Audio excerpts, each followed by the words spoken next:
Hi, I'm Linda, and here I'm entering into the subject of soulmates. When I was living in Sacramento, California in 2001, I was newspaper dating, but also trying to meet men in social places. A couple of times I went to a large spiritualist church. I like to sit in the back and observe who is there before anything else. During the service, I saw a couple right up front who both had physical disabilities, possibly cerebral palsy. One of them went to the podium and talked a bit, which is why I noticed them. I could see them interacting with each other, and they both had such love in their eyes and big smiles for each other, they glowed. And I realized a connection like that was what I wanted.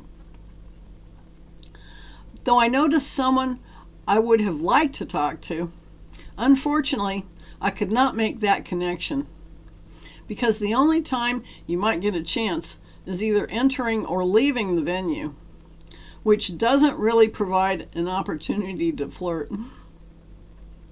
I find it amusing that many men who don't believe in God or an afterlife of any kind still have hope that some kind of divine guidance will lead them to their soulmate. I have seen alleged soulmates divorce and even kill each other. So I really want to dispel the myth that finding your soulmate guarantees a working relationship. We think we want that soulmate because it will make our lives easier. Indeed, we may not have to work as hard getting to know the other person if we have tons of stuff in common. I'm open to connecting with that type of person. Who doesn't want things easy? It can be kind of exciting in the beginning. It can also get boring. My intention is to find someone who can help me to expand my horizons and be exposed to new things. I tell the universe just to send me someone who interests me. I do believe we may experience divine guidance if we look for it, but we also may have to ask for it if we are serious. In fact, it helps to say it out loud, because if there really is something that watches us and helps us, we cannot assume that they or it can read our minds. The idea that we are supposed to hook up with our soulmate is not that old, starting from a reference in the early 1800s and becoming popular in the 1980s with all the New Age philosophy emerging. The soulmate thing has become a kind of catch-all concept. We are brainwashed from an early age by every media out there to feel we are just half of something and our life goal is to find our other half. It is almost a crime to be single. I would like to see the soulmate concept fade into the background. It puts too much reliance in the belief that the soulmate will automatically understand us, like they should be able to read our mind. Is that what we really want? Supposedly our soulmate will never hassle us about anything because they know where we are coming from. That may not actually be the best situation unless there is no intention to grow. If we are to make the most of our time on earth, we may be better off with someone who will challenge us to evolve because they are different. It is okay to want things to be easy, but we learn very little from it. Not everyone is here to learn, but I am. I really hope people who are dating will stop holding out for a soulmate.